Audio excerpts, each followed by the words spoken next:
आज की यह सच्ची घटना इतनी खौफनाक है कि पूरी कहानी जानने के बाद आपके पैरों तले जमीन खिसक जाएगी। यह जानकर आप हैरान रह जाएंगे कि इस घटना में एक मामूली से मजाक की वजह से एक दो नहीं बल्कि तीन तीन लोगों की जान चली गई थी। और जब करीब 5 महीने बाद इस घटना की सच्चाई सामने आई तो हर कोई हैरान रह गया था। यह कहानी केरल के कोल्लम जिले के कल्लुवाथुक्कल गांव की है और यह घटना साल 2021 में घटी थी। पूरे घटनाक्रम को बेहतर ढंग से समझने के लिए इसमें शामिल सभी किरदारों के बारे में जानना बेहद जरूरी है, क्योंकि इस कहानी में कुल 4 अहम किरदार हैं और चारों एक दूसरे से जुड़े हुए हैं। स्क्रीन पर दिखाई दे रही पहली तस्वीर विष्णु की है। विष्णु इस घटना के पहले किरदार हैं। उन्होंने 10वीं पास करने के बाद आईटीआई से एक कोर्स किया और फिर अपने काम धंधे में लग गए। दूसरी तस्वीर इस घटना की दूसरी किरदार आर्या की है। आर्या विष्णु के बड़े भाई की पत्नी है, यानी रिश्ते में उनकी भाभी हैं। इस घटना में जान गंवाने वालों में आर्या भी शामिल थी। तीसरी तस्वीर इस घटना की तीसरी किरदार ग्रीष्मा की है। ग्रीष्मा विष्णु की बहन की बेटी यानी उनकी भांजी है। दुर्भाग्य से इस घटना में उन्हें भी अपनी जान गंवानी पड़ी। चौथी तस्वीर इस घटना की चौथी किरदार रेशमा की है। रेशमा विष्णु की पत्नी है। इस पूरी घटना के बाद इन्हें गिरफ्तार कर जेल भेज दिया गया। दरअसल बात साल 2012 के आसपास की है। उस समय विष्णु की उम्र करीब 21 साल थी। तभी उसकी मुलाकात रेशमा से हुई। उस वक्त रेशमा 10वीं क्लास में पढ़ाई कर रही थी। रेशमा विष्णु के बड़े भाई रंजीत की पत्नी आर्या और विष्णु की भांजी ग्रीष्मा की अच्छी दोस्त थी। तीनों हमउम्र थीं और एक ही स्कूल में साथ पढ़ी थीं। इसी वजह से रेशमा अक्सर अपनी दोनों सहेलियों से मिलने उनके घर आया जाया करती थी। इसी दौरान विष्णु की नजर रेशमा पर पड़ी और धीरे धीरे दोनों एक दूसरे से प्यार करने लगे। समय के साथ दोनों ने शादी करने का फैसला कर लिया। आखिरकार साल 2017 में बड़ी धूमधाम से विष्णु और रेशमा की शादी हो गई। रेशमा की शादी से आर्या और ग्रीष्मा भी काफी खुश थीं। रिश्ते के इस नए बंधन के बाद इन तीनों की दोस्ती पहले से भी ज्यादा मजबूत हो गई। हंसते खेलते समय कैसे बीत गया किसी को पता ही नहीं चला। शादी के बाद रेशमा मां भी बनी और उसने अपनी पहली संतान के रूप में एक बेटी को जन्म दिया। इसके बाद अगले कुछ महीने भी सब कुछ ठीक ठाक चलता रहा, लेकिन धीरे धीरे रेशमा और विष्णु के रिश्ते में कड़वाहट आने लगी। इसकी सबसे बड़ी वजह थी घर में एंड्रॉयड मोबाइल का आना। दरअसल पहले रेशमा साधारण मोबाइल या फिर कभी कभी अपने पति का मोबाइल इस्तेमाल किया करती थी, लेकिन रेशमा की जिद पर कुछ महीने पहले ही विष्णु ने उसे एक एंड्रॉयड मोबाइल खरीद कर दिया था। मोबाइल मिलते ही रेशमा उसमें इस कदर खो गई कि उसका ध्यान घर परिवार के दूसरे कामों से हटने लगा। धीरे धीरे उसकी मोबाइल चलाने की आदत बढ़ती चली गई। वहीं रेशमा की यह आदत विष्णु को बिल्कुल भी पसंद नहीं थी। बस यहीं से दोनों के बीच आए दिन छोटी छोटी बातों पर झगड़े होने लगे। लेकिन इन सब के बावजूद रेशमा ने मोबाइल चलाना नहीं छोड़ा।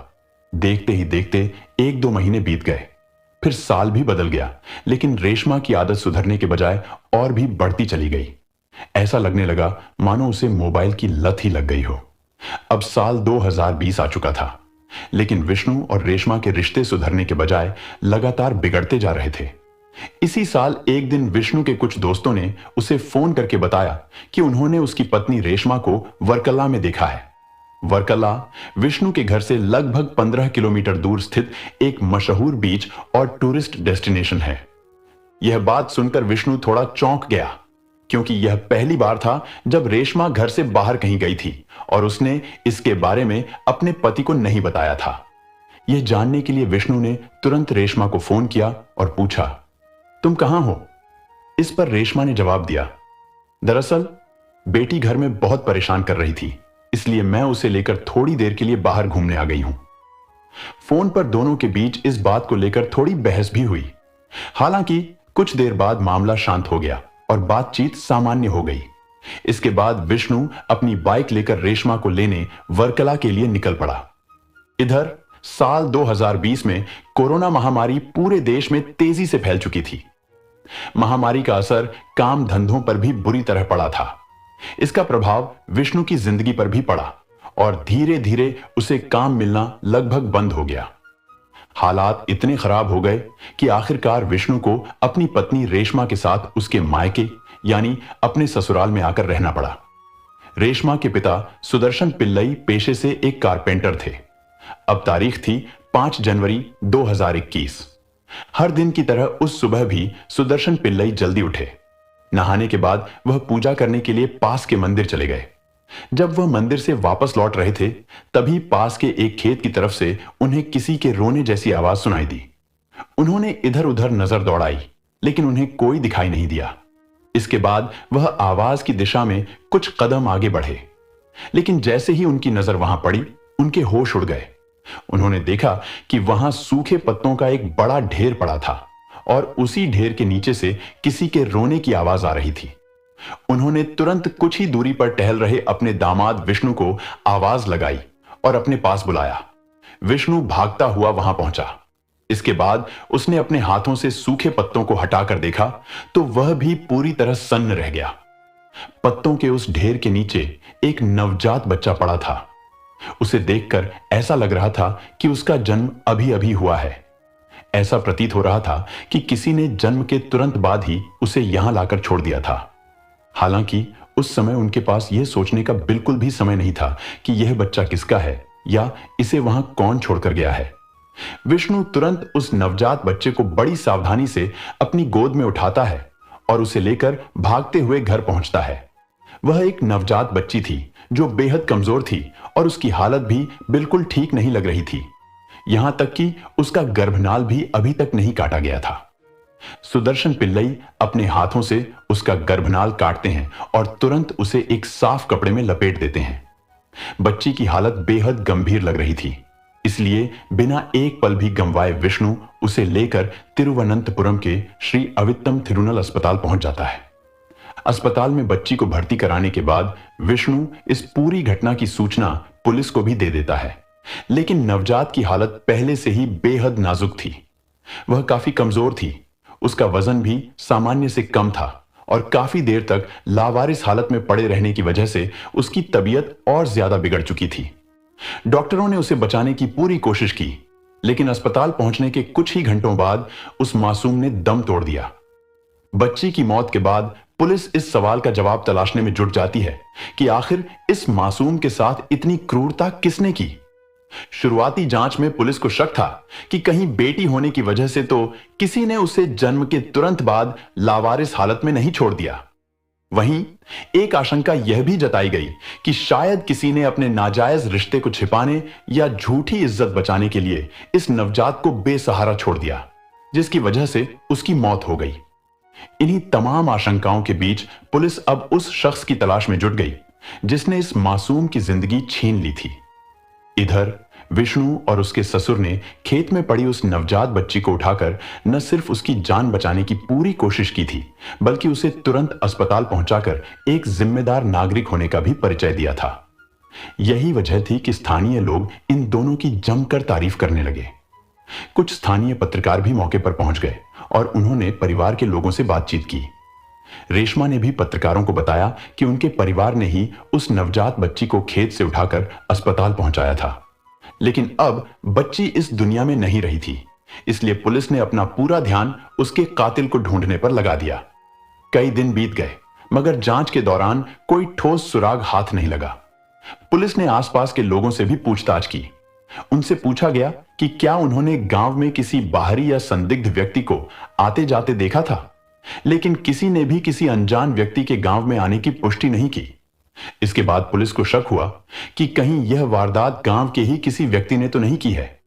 इस एंगल से भी जांच की गई, लेकिन यहां भी पुलिस के हाथ कुछ नहीं लगा। जब जांच के सभी रास्ते लगभग बंद हो गए, तब आखिरकार पुलिस ने बच्ची का डीएनए टेस्ट कराने का फैसला किया। बच्ची के असली माता पिता का पता लगाने के लिए सभी जरूरी कानूनी प्रक्रियाएं पूरी की गईं। इसके बाद मेडिकल टीम ने गांव और आसपास रहने वाले सभी युवक युवतियों के सैंपल इकट्ठा करने शुरू किए। इन्हीं लोगों के साथ उस बच्ची को अस्पताल पहुंचाने वाले विष्णु और उसकी पत्नी रेशमा का भी सैंपल लिया गया।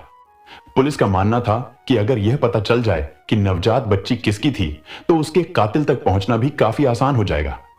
फिलहाल सैंपल ली जाने के बाद यह मामला कुछ समय के लिए ठंडा पड़ जाता है, क्योंकि आमतौर पर खासकर सरकारी विभागों में जांच की रिपोर्ट आने में काफी समय लग जाता है। इसलिए पुलिस भी अगला कदम उठाने से पहले रिपोर्ट का इंतजार करने लगी।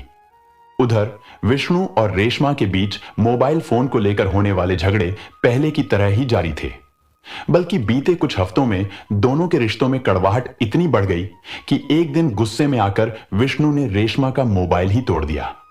क्योंकि विष्णु की नौकरी जा चुकी थी और उसके पास कोई काम नहीं बचा था, इसलिए उसने रोजगार की तलाश में विदेश जाने का फैसला किया। किस्मत से उसे बहुत जल्द ही मौका भी मिल गया और फरवरी 2021 में वह काम करने के लिए अब्बू धाबी चला गया। हालांकि वहां जाने से पहले उसने अपनी पत्नी रेशमा को एक नया मोबाइल फोन भी खरीद कर दिया। अब जून 2021 का महीना आ चुका था। लावारिस हालत में मिली उस नवजात बच्ची के माता पिता का पता लगाने के लिए जिन सैंपलों को जांच के लिए भेजा गया था, उनकी रिपोर्ट करीब 5 महीने बाद आखिरकार पुलिस के पास पहुंच गई। इसी के साथ इस केस में पुलिस को एक बड़ा ब्रेक थ्रू मिला। रिपोर्ट में सामने आया कि गांव से इकट्ठा किए गए सैंपलों में से एक दंपति का डीएनए उस नवजात बच्ची से मेल खा गया था। लेकिन जिन लोगों का डीएनए बच्ची से मैच हुआ, उनका नाम जानकर खुद पुलिस भी हैरान रह गई। वह किसी और का नहीं, बल्कि रेशमा और विष्णु का था। रिपोर्ट मिलने के बाद पुलिस सीधे सुदर्शन पिल्लई के घर पहुंचती है। जब पुलिस रेशमा के परिवार वालों को बताती है कि आपकी बेटी रेशमा और दामाद विष्णु के डीएनए से ही उस नवजात बच्ची का डीएनए पूरी तरह मेल खाता है और मेडिकल जांच के अनुसार रेशमा ही उस बच्ची की जैविक मां है, तो वहां मौजूद हर शख्स हैरान रह जाता है। कुछ लोग तो यह सुनकर हंसने भी लगते हैं। वे पुलिस से कहते हैं, रेशमा पिछले कई महीनों से हमारे ही घर में रह रही है। अगर इस दौरान वह प्रेग्नेंट होती तो भला परिवार के किसी भी सदस्य को इसकी भनक कैसे नहीं लगती। और अगर मान भी लें कि बच्ची उसी की थी, तो आखिर उसे जन्म के तुरंत बाद बाहर फेंकने की जरूरत ही क्या थी। रेशमा की मां भी पुलिस को बताती हैं कि रेशमा की सिर्फ एक ही बेटी है, जो अब 3 साल की हो चुकी है। परिवार वाले पुलिस को यह बात भी याद दिलाते हैं कि जिस दिन वह नवजात बच्ची लावारिस हालत में मिली थी, उस दिन रेशमा पूरे समय बाहर ही मौजूद थी। इतना ही नहीं, उसने कुछ स्थानीय पत्रकारों से उस घटना के बारे में बातचीत भी की थी। रेशमा के परिवार की बातों में कहीं भी झूठ नजर नहीं आ रहा था, लेकिन दूसरी तरफ रिपोर्ट थी जो साफ साफ बता रही थी कि उस बच्ची की जैविक मां रेशमा ही है। इन दोनों बातों के बीच का विरोधाभास देखकर पुलिस को भी लगा कि शायद जांच में कहीं कोई तकनीकी गड़बड़ी हुई होगी, इसलिए टेस्ट दोबारा कराया गया। लेकिन दूसरी बार भी रिपोर्ट बिल्कुल पहले जैसी ही आई। अब पुलिस को यकीन हो गया कि इस पूरे मामले में कहीं ना कहीं कोई बहुत बड़ा राज छिपा हुआ है। इसी वजह से 22 जुलाई 2021 को पुलिस ने सीधे रेशमा को गिरफ्तार कर लिया और उससे गहन पूछताछ शुरू कर दी। अब पुलिस पूछताछ में जो खुलासा होता है, वह किसी के लिए भी यकीन करना आसान नहीं था। जब पुलिस ने सख्ती से पूछताछ शुरू की, तो आखिरकार रेशमा टूट गई। उसने स्वीकार किया कि 5 जनवरी 2021 की सुबह उसी ने उस बच्ची को जन्म दिया था। जन्म देने के बाद उसने सबकी नजरों से बचते हुए नवजात को पास के खेत में ले जाकर सूखे पत्तों के नीचे छिपा दिया था। यह सुनने के बाद पुलिस सबसे पहले यही जानना चाहती है कि आखिर उसने ऐसा खौफनाक कदम क्यों उठाया। और इस सवाल के जवाब में रेशमा जो कहानी बताती है, वह बेहद चौंकाने वाली थी और आगे चलकर जो 2 जानें और गई है, उनसे जोड़ने वाली थी। दरअसल रेशमा ने बताया कि मोबाइल मिलने के बाद उसने अपना फेसबुक अकाउंट बनाया था। वहीं करीब 1.5 साल पहले उसकी फेसबुक पर आनंदू नाम के एक युवक से दोस्ती हुई थी। दोस्ती के बाद दोनों के बीच लगातार बातचीत होने लगी। रेशमा दिन भर मोबाइल में इसलिए व्यस्त रहती थी क्योंकि वह फेसबुक के जरिए अपने बॉयफ्रेंड आनंदू से घंटों चैट किया करती थी। हालांकि विष्णु को कभी भी इस बात की भनक नहीं लगी कि उसकी पत्नी फेसबुक पर किसी दूसरे लड़के से बात कर रही है। समय बीतने के साथ दोनों एक दूसरे के और करीब आ गए। बातचीत प्यार में बदल गई। आनंदू ने भी रेशमा से कहा कि वह उससे बहुत प्यार करता है और उससे शादी करना चाहता है। जब दोनों का रिश्ता काफी गहरा हो गया, तब एक दिन रेशमा ने आनंदू को बताया कि वह पहले से शादीशुदा है और उसके एक बच्ची भी है। इस पर आनंदू ने कहा, मुझे इससे कोई दिक्कत नहीं है, अगर तुम चाहो तो मैं फिर भी तुमसे शादी कर लूंगा। इसके बाद दोनों ने मिलने का फैसला किया। रेशमा ने आनंदू से आमने सामने मिलने की बात कही और वह भी इसके लिए तैयार हो गया। मिलने की जगह तय होने के बाद एक दिन रेशमा अपनी बेटी को साथ लेकर घूमने का बहाना बनाकर घर से निकल गई, लेकिन उस दिन किसी वजह से आनंदू वहां नहीं पहुंच पाया। पूछताछ के दौरान रेशमा ने आगे बताया कि कुछ समय बाद उसने आनंदू को बताया कि वह फिर से प्रेग्नेंट हो गई है। रेशमा के मुताबिक इस पर आनंदू ने कहा, मैं तुम्हें शादीशुदा होने और एक बच्ची होने के बावजूद स्वीकार कर सकता हूं, लेकिन एक और बच्चे के साथ नहीं। अगर हम दोनों को शादी करनी है तो बच्चे के जन्म लेते ही उसे खत्म कर देना, उसके बाद हम दोनों शादी कर लेंगे। रेशमा के मुताबिक बच्चे के जन्म के बाद उसने आनंदू की बात मानते हुए चुपचाप उस नवजात को पास के खेत में ले जाकर मरने के लिए छोड़ दिया। विडंबना देखिए कि जिस बच्ची को वह अपनी पहचान छिपाने के लिए खेत में छोड़ आई थी, उसी बच्ची को उसका पति विष्णु इस बात से पूरी तरह अनजान कि वह उसकी अपनी बेटी है, खेत से उठाकर अस्पताल पहुंचाने की पूरी कोशिश करता है। उधर जैसे ही रेशमा की गिरफ्तारी की खबर विष्णु तक पहुंची, वह तुरंत अब्बू ढाबी से भारत लौट आया। भारत पहुंचते ही वह सीधे पुलिस स्टेशन गया, जहां उससे भी पूछताछ शुरू की गई। लेकिन पूछताछ के दौरान विष्णु ने जो दावा किया, उसने पुलिस को भी हैरान कर दिया। विष्णु ने बताया कि वह हमेशा अपनी पत्नी के साथ ही रहता था, लेकिन उसे कभी भी ऐसा महसूस नहीं हुआ कि रेशमा प्रेग्नेंट है। उसने यहां तक कहा कि 5 जनवरी की सुबह बच्ची मिलने से 2 दिन पहले यानी 3 जनवरी को दोनों साथ में मंदिर भी गए थे, लेकिन उस दौरान भी कहीं से ऐसा नहीं लगा कि रेशमा प्रेग्नेंट है। इतना ही नहीं, विष्णु ने यह भी बताया कि 4 जनवरी की रात जब वह काम से वापस घर लौटा था, तब रात करीब 11 बजे रेशमा ने ही दरवाजा खोला था। उस समय भी उसके व्यवहार या शारीरिक स्थिति से ऐसा बिल्कुल नहीं लगा कि वह प्रेग्नेंट है। जब पुलिस ने रेशमा से विष्णु के इन दावों के बारे में पूछा, तो उसने कहा कि विष्णु सच बोल रहा है। उसने कभी भी अपने पति को प्रेग्नेंट होने की जानकारी नहीं दी थी, क्योंकि उसने पहले ही यह तय कर लिया था कि बच्चे के जन्म लेते ही वह उसे दुनिया की नजरों से छिपाकर हमेशा के लिए खत्म कर देगी और उसके बाद आनंदू से शादी कर लेगी। पूछताछ के दौरान रेशमा ने यह भी बताया कि बच्ची को छोड़ने के बाद उसकी आनंदू से बहुत कम बातचीत हुई। उसने कहा कि दोनों ने कई बार मिलने की योजना भी बनाई, लेकिन हर बार किसी न किसी वजह से आखिरी समय पर मुलाकात टलती रही। अब तक यह पूरी तरह स्पष्ट हो चुका था कि वह नवजात बच्ची रेशमा और विष्णु की ही संतान थी। लेकिन यहां आपके मन में एक सवाल जरूर उठ रहा होगा कि आखिर रेशमा के प्रेग्नेंट होने की भनक उसके परिवार, यहां तक कि उसके पति विष्णु को भी कैसे नहीं लगी। इस सवाल का जवाब हम आपको आगे बताएंगे। फिलहाल इस कहानी के अब तक के सबसे बड़े ट्विस्ट की बात करते हैं, क्योंकि अब इस घटना में 2 और लोगों की भी जान जाने वाली है। रिपोर्ट और पूछताछ के दौरान रेशमा के दिए गए बयान से यह साफ हो चुका था कि उस नवजात बच्ची की जैविक मां रेशमा थी और पिता विष्णु था। साथ ही रेशमा ने यह भी स्वीकार किया कि बच्ची को मरने के लिए उसी ने खेत में छोड़ दिया था। इस पूरे मामले में विष्णु की कोई भूमिका सामने नहीं आई। रेशमा के मुताबिक उसने यह सब अपने फेसबुक बॉयफ्रेंड आनंदू के कहने पर किया था। यानी अगर रेशमा के इस बयान को सही माना जाए तो इस पूरे मामले में आनंदू की भूमिका की भी जांच करना जरूरी था। इसी वजह से पुलिस अब रेशमा के फेसबुक बॉयफ्रेंड आनंदू की तलाश में जुट गई। लेकिन यहां एक नई मुश्किल सामने आ गई। अब तक रेशमा और आनंदू के बीच सिर्फ फेसबुक पर टेक्स्ट मैसेज के जरिए ही बातचीत हुई थी। रेशमा ने कभी उससे आमने सामने मुलाकात नहीं की थी, इसलिए किसी ने भी आनंदू को देखा नहीं था और पुलिस के पास उसकी पहचान से जुड़ी कोई ठोस जानकारी भी नहीं थी। ऐसे में फेसबुक ही पुलिस के लिए एकमात्र सहारा था। लेकिन विष्णु द्वारा रेशमा का मोबाइल तोड़ दिए जाने की वजह से वह रास्ता भी बंद हो चुका था। फिर भी पुलिस की साइबर सेल तुरंत आनंदू नाम की फेसबुक प्रोफाइल का पता लगाने में जुट गई, लेकिन काफी कोशिशों के बावजूद कोई ठोस जानकारी हाथ नहीं लगी। आनंदू नाम के सैकड़ों फेसबुक अकाउंट खंगाले गए, मगर रेशमा के आनंदू का कहीं कोई सुराग नहीं मिला। इसी जांच के दौरान पुलिस को एक और अहम जानकारी मिलती है। पुलिस को पता चलता है कि रेशमा जिस मोबाइल नंबर का इस्तेमाल कर रही थी, वह उसके नाम पर नहीं, बल्कि उसकी जेठानी और स्कूल के समय की दोस्त आर्या के नाम पर रजिस्टर्ड था। आर्या के बारे में हमने आपको वीडियो की शुरुआत में बताया था। वह विष्णु के बड़े भाई की पत्नी थी। जांच आगे बढ़ने पर पुलिस को यह भी पता चलता है कि रेशमा पहले जो मोबाइल इस्तेमाल करती थी, यानी विष्णु ने जिसे तोड़ा था, वह अब आर्या के पास है और वही उसे चला रही है।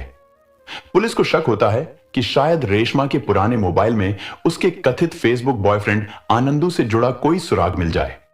इसी शक के आधार पर पुलिस पूछताछ के लिए आर्या को नोटिस जारी करती है और उसे 24 जुलाई 2021 को अपना मोबाइल लेकर थाने में उपस्थित होने के लिए कहा जाता है। लेकिन 24 जुलाई 2021 को कुछ ऐसा हुआ जिसकी किसी ने कल्पना भी नहीं की थी। जिस दिन आर्या को थाने पहुंचना था, उसी दिन वह अचानक दिन दहाड़े लापता हो गई।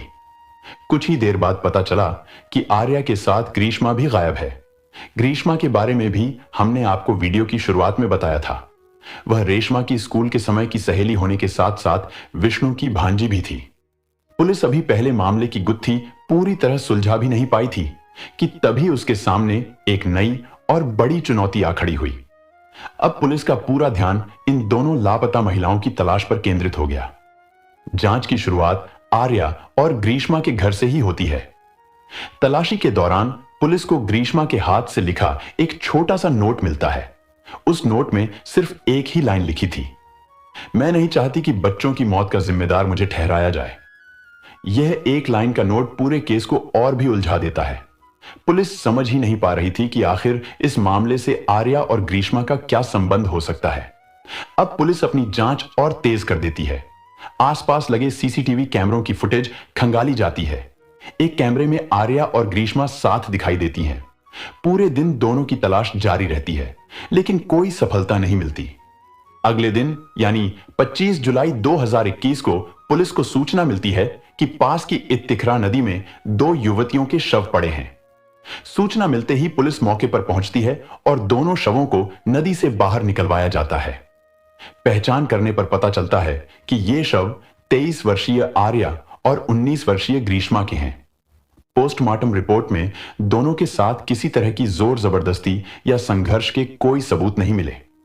उनके शरीर पर भी किसी प्रकार की चोट के निशान नहीं थे। डॉक्टरों ने मौत की वजह डूबना बताई।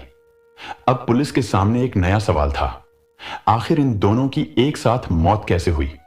और सबसे बड़ा सवाल, इस पूरे मामले से इन दोनों का क्या संबंध था? जब पुलिस इस सवाल का जवाब तलाशने लगी तो जो सच्चाई सामने आई उसने पूरे मामले की दिशा ही बदल दी।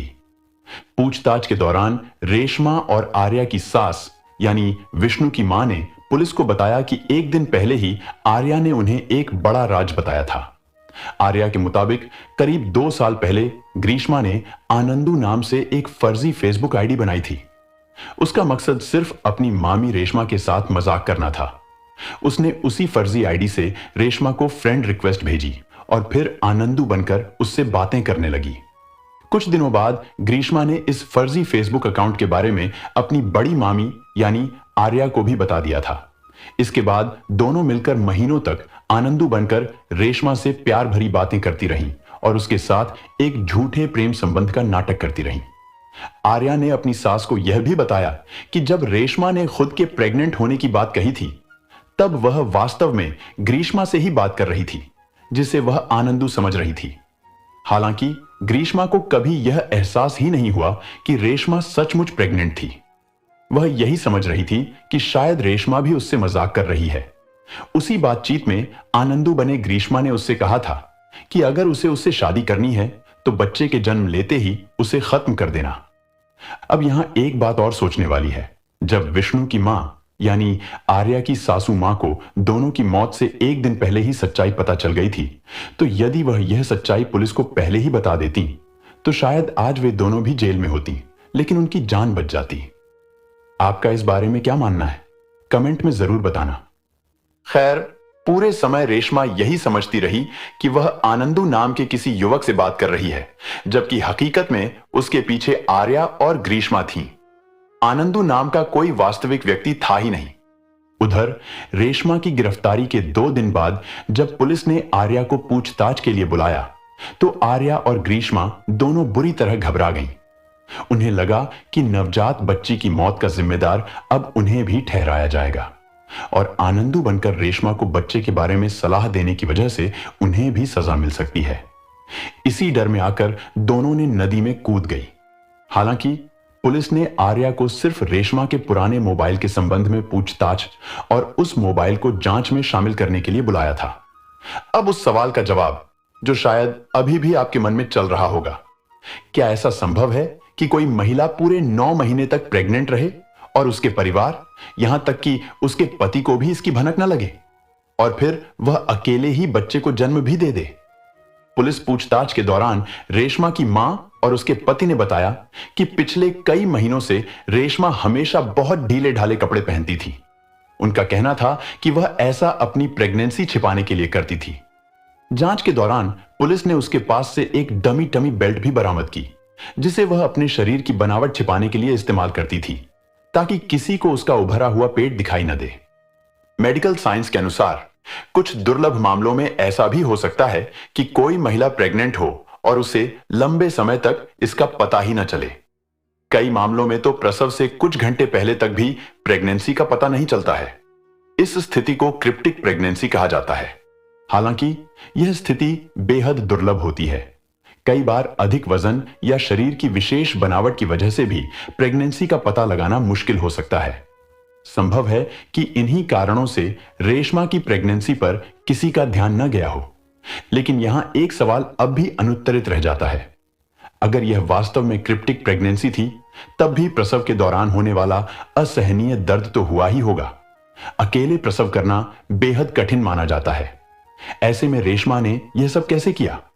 इस सवाल का कोई स्पष्ट और आधिकारिक जवाब आज तक सामने नहीं आ पाया, इसलिए इसके बारे में निश्चित रूप से कुछ कहना संभव नहीं है।